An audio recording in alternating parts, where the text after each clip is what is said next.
Muy buenas tardes, noches, tengan todos ustedes. Soy Miguel Ángel Vega, representante de Repensando Política. El día de hoy vamos a platicar de un tema tan controversial como lo han sido las elecciones de Estados Unidos a una semana de haberse celebrado.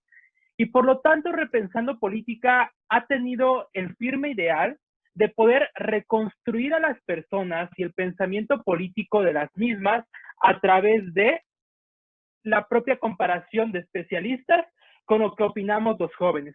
Por eso el día de hoy tenemos la oportunidad de charlar en una breve plática con el maestro Luis Fernando González Ortega.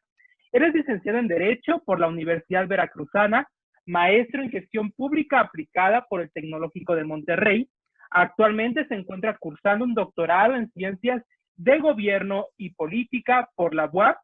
En el ámbito profesional, el maestro Luis Fernando González se ha desempeñado como abogado litigante por más de 15 años, actualmente retirado y dedicado específicamente a la docencia, a la investigación y a la consultoría. En el ámbito público, ha fungido como funcionario en 2 ocasiones en el municipio de la ciudad misma de Orizaba, Veracruz. Por otra parte, ha laborado en el gobierno del estado del mismo nombre, y su área de experiencia en materia de investigación, sistemas electorales y sistemas de partidos es lo que actualmente le representa. Por lo tanto, maestro Luis Fernando, vamos a iniciar con las preguntas que tenemos preparadas para esta charla. Bienvenido. Muchas gracias, Miguel, por tu presentación y por la invitación, además. Gracias por la invitación. Bien, maestro. Primeramente, vamos a hablar primero de cuál es el origen del sistema electoral en el que participan los ciudadanos estadounidenses. Para esta pregunta, específicamente, también me gustaría saber si siempre ha sido el mismo sistema o se ha cambiado. Mira, Miguel, muy buena tu pregunta, porque finalmente algunas personas han incluso tachado o juzgado de arcaico al sistema electoral norteamericano, por la razón de que es muy antiguo, y es muy antiguo porque fue así diseñado por los padres fundadores de la nación, pero fue diseñado en ese sistema por la razón de las distancias. Tú sabes que la Unión Americana, las distancias de costa a costa, pues son muy, muy extensas, independientemente de que desde que se fundó no estaban todavía los 50 estados que la conforman. Asimismo, otro de los elementos que fueron fundamentales para la creación de este sistema electoral es el federalismo auténtico que tienen los norteamericanos. Ya lo decía Alexis de Tocqueville, el politólogo francés, cuando conoció Estados Unidos y se maravilló de la forma en cómo ellos manejan su democracia desde lo local, incluso en su obra del mismo nombre, La democracia en América. Perdón, él narra cómo la democracia parte o surge de abajo hacia arriba, y eso es lo que hizo que se fundaran inclusive como un gobierno federal. Y a partir de ese gobierno federal, en el respeto de las autonomías de cada uno de los estados, es que se fortalece la democracia de cada uno de los estados, y en la elección nacional, ya en la presidencial, cada estado tiene una representación individual. Entonces, el modelo tiene un buen origen, no ha evolucionado con los pasos del tiempo, con la reducción de las distancias gracias a las tecnologías de la información. Sin embargo, es un modelo que, si bien es cierto que fue muy bueno en su origen, tiene sus áreas de oportunidad en la actualidad, y en la elección de este año, pues es un ejemplo claro de lo que se tiene que trabajar a partir de esta elección en su sistema electoral. Correcto, maestro. Para esto, nos gustaría ahora centrarnos en conocer cómo se gana una elección en Estados Unidos en cuestión al número de votos. Ok, en cuestión el número de votos ciudadanos o del número de votos de los colegios electorales. Vaya, creo que ahí usted sacó otra interrogante muy importante. Apóyenos a definir y a poder encontrar cuál es su diferencia. Ok, mira, primero voy a hablar de sistemas electorales. ¿Por qué razón? Porque el sistema electoral de Estados Unidos es sui generis, como decía yo hace un momento, surge de la idea del fortalecimiento de la democracia norteamericana, que es de abajo hacia arriba, de la autonomía de sus pueblos y de que se convirtió en la autonomía de sus estados. Pero al formarse esa nación federal, compuesta actualmente por 50 estados. Cada estado tiene en el orden nacional pues un peso específico en cuanto a votos. Me explico.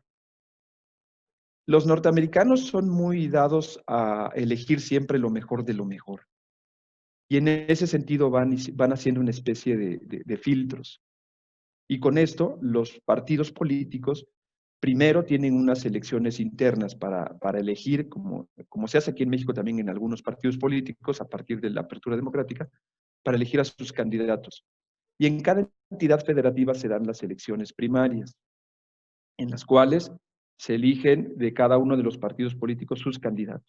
Posteriormente, y ahora sí decía yo, en la elección nacional, que es lo mejor de lo mejor, vaya, en Estados Unidos, independientemente de cómo haya estado voy a poner una analogía con el deporte, cosa que yo disfruto mucho, independientemente de cómo haya estado la temporada, pues la serie mundial se juega entre dos equipos, una serie a 4 de 7 partidos, la NBA igual, de la misma manera, y pelean el este contra el oeste, ellos son muy dados a esas dicotomías. Entonces, acá en el sistema electoral sucede algo muy parecido. En el sistema electoral norteamericano, después de todo ese proceso de elecciones primarias, y se erigen los colegios electorales de cada estado. Y en cada estado, de acuerdo a su concentración poblacional, representa un número de votos electorales para la elección presidencial, dependiendo mucho de su concentración poblacional. Por ejemplo, California. El estado de California representa 55 votos. El colegio electoral del estado de California representa 55 votos de los totales nacionales para la elección de presidente. Texas representa 38 votos.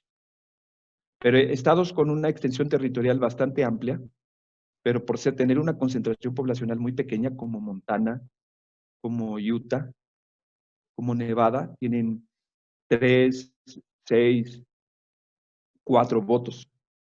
Entonces, lo importante aquí es los votos, más bien en las elecciones presidenciales, los candidatos están muy preocupados por los estados que tienen un peso específico mayoritario para alcanzar esos votos que necesitan al ser bipartidista en las presidenciales, para alcanzar los votos necesarios para ganar la elección. Sin embargo, esta elección tuvo una característica, al ser muy cerrada, muestra algunas de las áreas de oportunidad, como te decía yo en la pregunta anterior.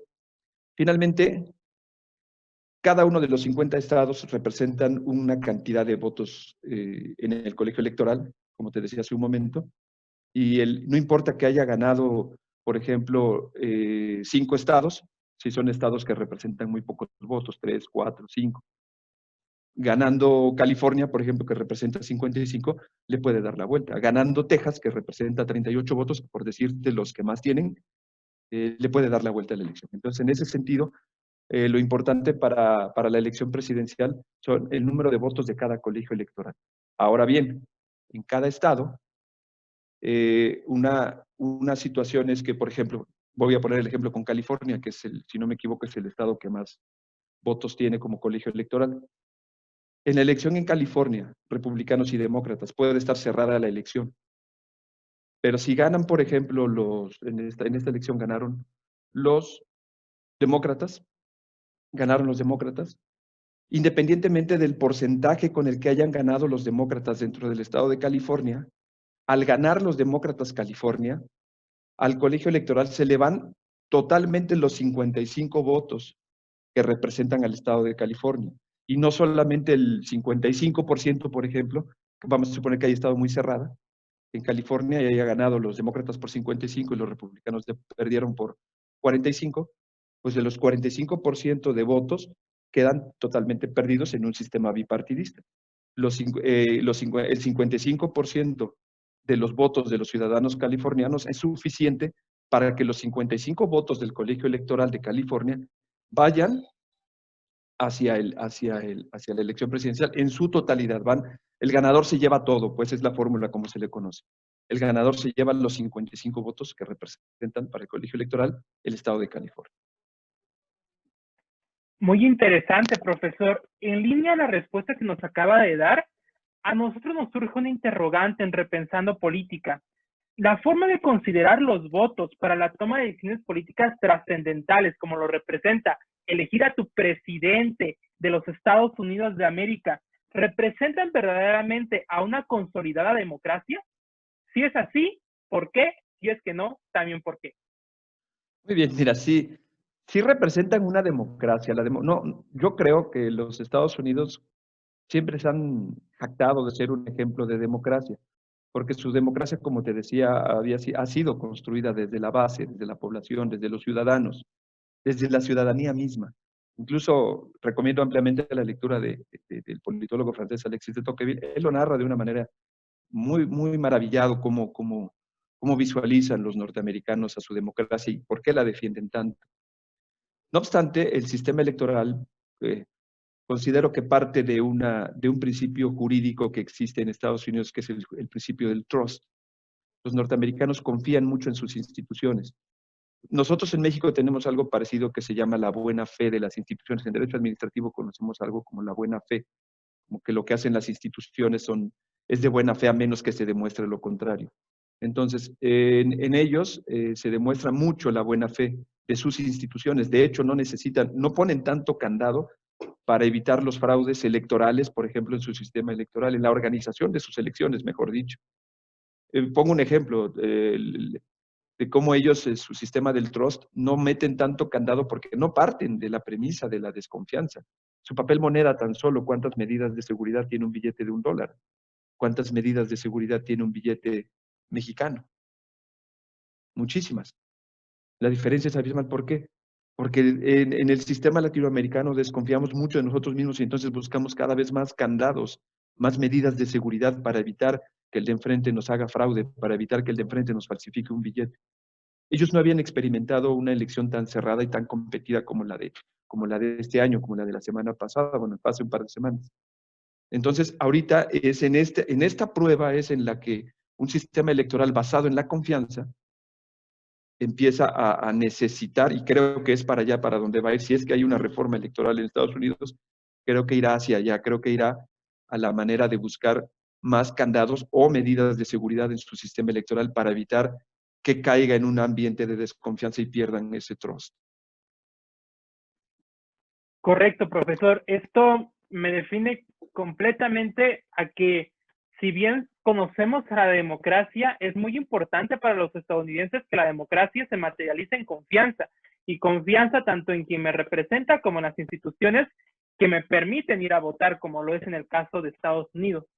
Continuando, profesor, le pregunto, ¿a qué se debe que el poder político se ponga en juego entre dos partidos, el demócrata y el republicano, cuando sabemos que en el sistema electoral estadounidense hay una apertura a que participen otros representantes políticos? Ok, muy bien. Te decía hace un momento, ponía yo la analogía con los deportes, terminan con dos candidatos de dos partidos, los dos partidos más poderosos, porque los norteamericanos son muy dados a las dicotomías. Por eso te ponía el ejemplo de los deportes, de la NBA, de la Liga Mayor de Béisbol, porque independientemente de que en las primarias exista oportunidad para partidos más pequeños, por ahí hay una experiencia con un partido verde, por ahí hay una experiencia con un partido libertario, que si bien es cierto, hacen su esfuerzo y pueden lograr una cantidad de votos importantes, al final a ellos les interesa tener una elección presidencial de dos. Me explico, te voy a explicar con un ejemplo a la mexicana. Porque para ellos es importante que en la recta final, en la elección para presidente, solo contiendan los dos partidos que tienen oportunidad de ganar. En México salimos hace 20 años de un sistema de partido hegemónico, en el cual fuimos dominados política y jurídicamente bueno, más que jurídicamente, políticamente, por un partido hegemónico. Me refiero al Partido Revolucionario Institucional. Sin embargo, más que un partido, no era un partido dominante, era un partido hegemónico, porque nadie tenía oportunidad de ganarle, porque el sistema así estaba diseñado. La oposición estaba dividida. En México, la oposición siempre ha tenido más de una opción.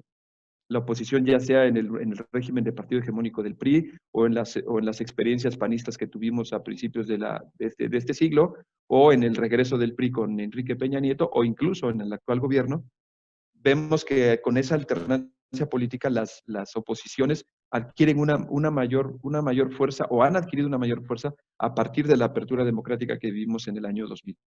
No obstante, la estrategia era la siguiente: divide y vencerás. Si tienes más de un opositor, el voto opositor se divide.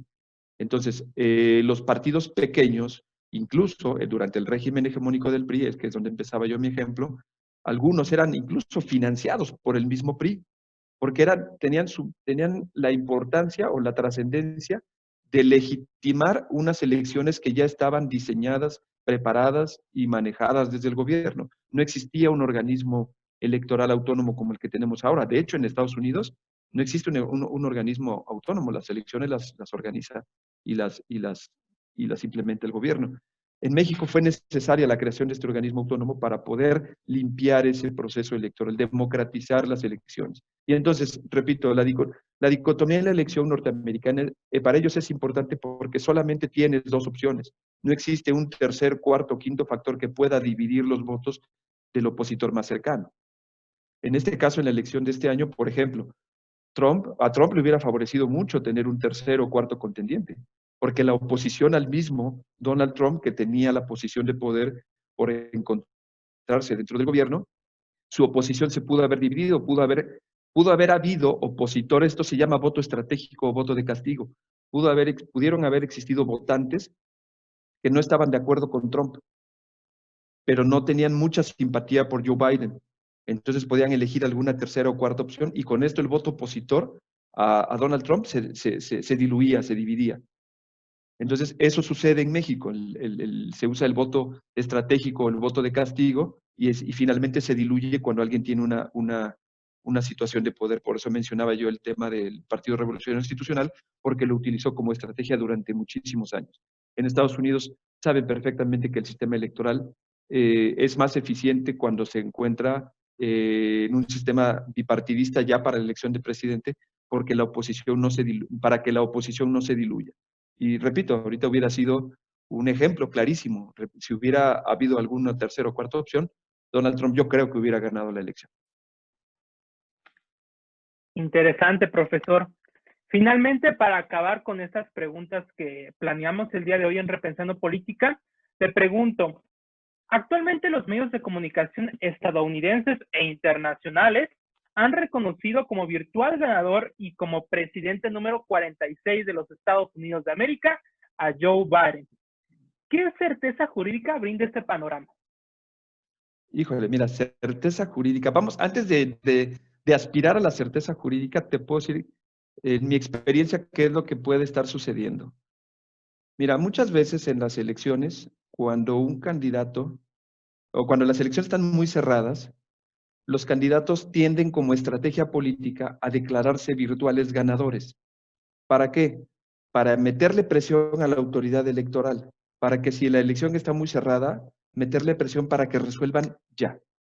Ahora, el problema es fijar posturas. Los medios de comunicación y algunos gobiernos han felicitado al presidente electo, actualmente como ya se puede considerar Joe Biden, al demócrata Joe Biden, por la aparente, bueno, no aparente, no quiero que se me malinterprete, por el virtual triunfo, pues mejor dicho, para usar el término correcto, por el virtual triunfo. Sin embargo, recordemos que los procesos electorales, tanto en Estados Unidos como en algunas otras partes del mundo, la parte administrativa, al terminar la parte administrativa del proceso electoral, no termina la elección. Tiene que ser calificada por un tribunal. ¿Para qué? Para que se resuelvan las posibles impugnaciones que existan. Sucede en México con el Tribunal Electoral del Poder Judicial de la Federación y sucede en Estados Unidos con la Corte Suprema. La Corte Suprema tiene que conocer de la elección para garantizar que haya sido legal, calificarla y emitir su resolución al respecto, de que la elección fue legal. Si existieron impugnaciones, se resolvieron en cualquiera de los tres sentidos, que pueden ser confirmar el resultado, revocar el resultado o anular la elección y convocar a nuevas elecciones. Cualquiera de esos tres son los resultados que puede dar la Corte Suprema. Sin embargo, en materia electoral, los tribunales, no, por lo que es muy poco común que un tribunal anule una elección. Por lo general, anulan las elecciones en México, por ejemplo, anulan las elecciones en las secciones electorales o casillas donde se haya quedado fehacientemente demostrado el fraude electoral o alguna otra irregularidad, y esto puede revertir el resultado de la elección. Platicábamos al principio del peso específico de cada uno de los estados en la Unión Americana, y por ejemplo, imagínate que, por ejemplo, Joe Biden, no tengo ahorita la cifra a la mano, no sé cómo va, déjame ver, sí, 290 Biden sobre 217 Donald Trump. Eso hace una diferencia de 73, si no me equivoco, Así de es. 73, sí, si no me equivoco. Entonces, imagínate que, por ejemplo, exista una impugnación por el Colegio Electoral de California, por ejemplo, que son 55 votos. No pasa absolutamente nada. Pueden impugnar California, pero son 73 votos. Aunque le revirtieran California a Joe Biden, no pasaría absolutamente nada. Pero imagínate que le revirtieran más de un estado o que le revirtieran estados muy pequeñitos. Entonces, prácticamente la diferencia es ya definitiva, pero el punto al que yo quiero llegar es en el sentido a que si la diferencia fuera un poquito más cerrada todavía, que el hecho de que un solo estado o la reversión del resultado electoral en un solo estado, acuérdate que el ganador él se lleva todo, fueran los 55 votos electorales de California, los 38 de Texas, no sé cuál otro tiene más, creo que, si no me equivoco, Illinois tiene 20, que fueran determinantes, es un principio en derecho electoral, que la irregularidad sí, la irregularidad electoral sea determinante para el resultado de la elección. Y en ese sentido yo creo que ahorita ya la Corte Suprema en Estados Unidos no se va a arriesgar, por la diferencia de votos me refiero, a revocar un resultado como este. Vaya, no son ni siquiera, son más de los votos electorales que representa un estado como California.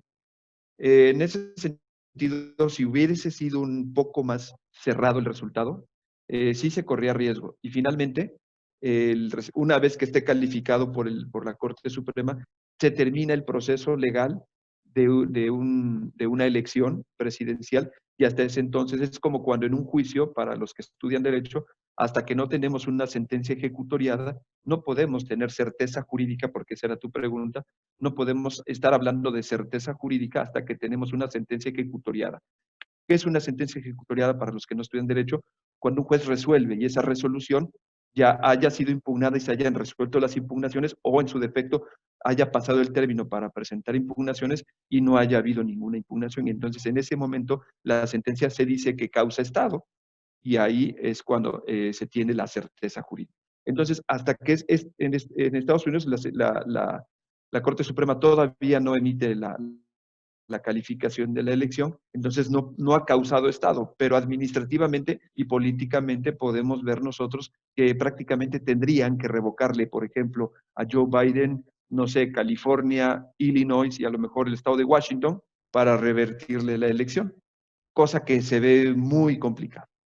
Muy, muy, muy complicado. En los estados donde, si no me equivoco, hay todavía inconsistencias, es en Georgia y en Carolina del Norte, si no me equivoco. Pero ya representan una cantidad mucho más pequeña de votos en el colegio electoral. Entonces, no es en el imaginario que le revirtieran la elección en esos dos estados, ya no es determinante para el resultado de la elección. Y solamente hasta que se emita la calificación de la elección por parte de la Corte Suprema, podemos entonces hablar de una certeza jurídica. Correcto, profesor. Pues aquí acabamos con las preguntas que le teníamos preparado para el día de hoy. Muchas gracias por participar con nosotros y esperamos tener otro foro de discusión y seguir aprendiendo de usted. Gracias.